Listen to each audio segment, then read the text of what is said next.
Hey, welcome to Cooked by Cass.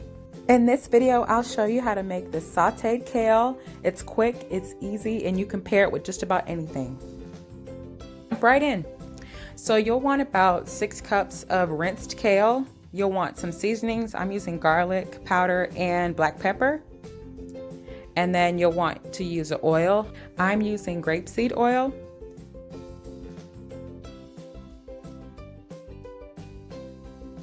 Your pan, and what you're going to want to do is put your oil in there. So I'm using grapeseed oil, maybe about 2 tablespoons. And I prefer to season my oil. I don't know, but that's just how I prefer to do things. But you can do it in whatever order works for you. So I did a little bit of garlic, salt, and pepper. Garlic is one of my favorite seasonings, so it usually goes in just about everything that's savory that I make. So I just want to let this oil start heating up, and then we can get ready to toss our kale in. And with the kale, I didn't mention it, but I think I probably have about 6 cups of kale. So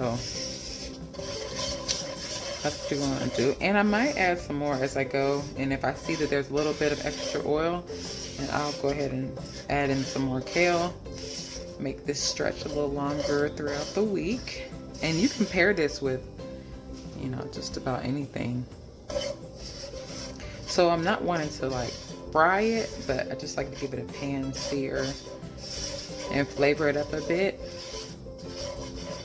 And you can do this with some kale that you have that maybe the freshness is, you know, it's a few days after you bought it, and it's, you know, you're not thinking, you know, you want to use it for a salad. So I like to cook my kale as an alternative to eating it raw in a salad, or you can also use your kale to make kale chips.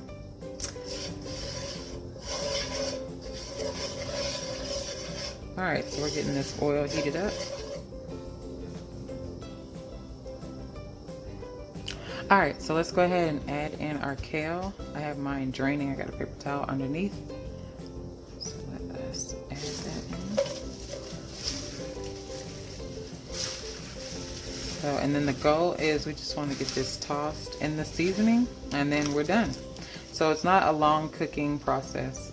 In fact, a lot of your vegetables, you don't want to overcook them because they'll lose a lot of the nutrients. And also too, boiling your vegetables, that can take out some of the nutrients too. So steaming is best. I sometimes do this like with a pan sear. Yeah, so we'll let this absorb some of the oil, and I'll keep tossing this. And then it'll be done, and you can garnish however you like. So we'll play around with some options later on.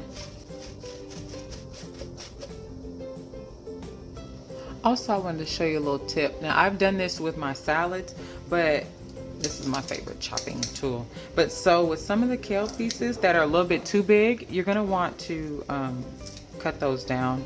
So you can, I'm kind of like a quick cook with something. So if you want to, right after you finish rinsing your kale, if at that time you want to chop it, you can do that. But for me, this is working, and it's not scalding hot, so I'm able to pick up some of the pieces, mainly the pieces on top.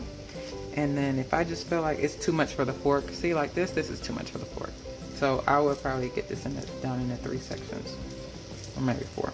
But so yeah, so you just go through and do this. Clean hands, clean cooking utensil, and you're just making sure that your pieces are more bite-sized, and it just makes it more palatable. You don't want food hanging off the fork.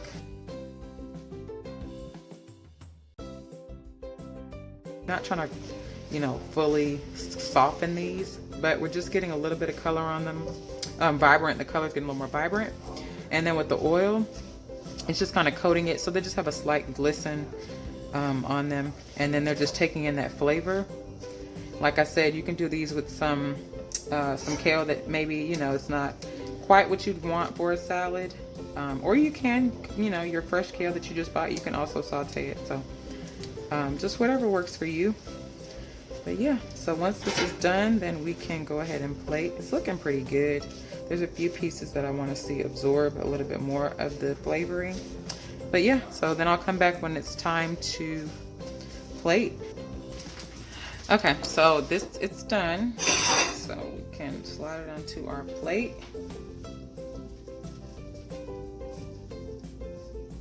All right, put that on there.